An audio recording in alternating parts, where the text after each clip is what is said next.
Emily of Nongstoiñ constituency, by Gabriel, and our Honorable Emily from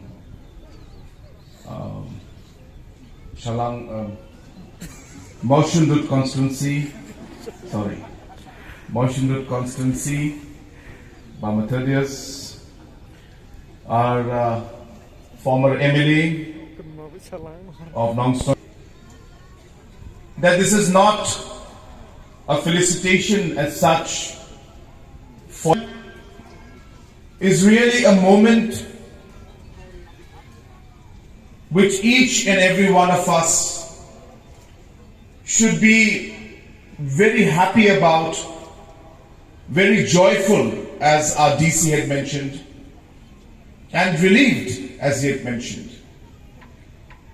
Because what we are here to witness and here to, in a way, celebrate. We had suddenly put a ban on coal mining. Thousands and thousands of families were devastated.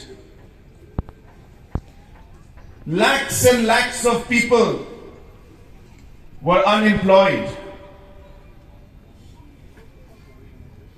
People were not able to take care of their children.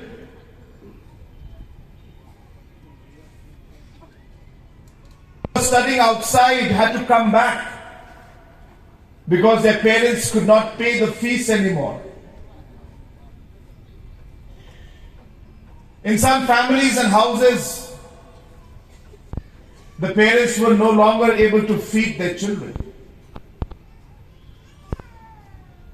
People of Meghalaya suffered.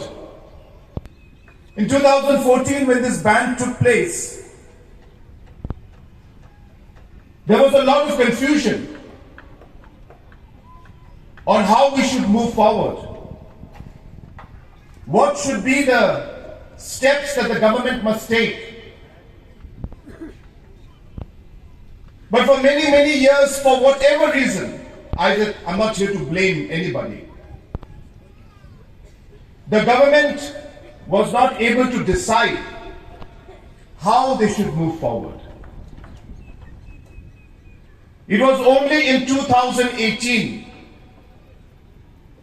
when the MDA-1 government came in. I had promised to the people of the state that we will work towards lifting the ban, and we will work towards once again opening up mining in our state. It was one of the most difficult tasks for us.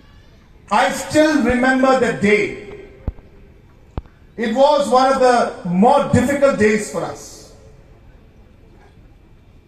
Because when we look at this problem and we challenge it in the court, there is an equal chance that we may lose. And if we lose, then situation will get even tougher. Politically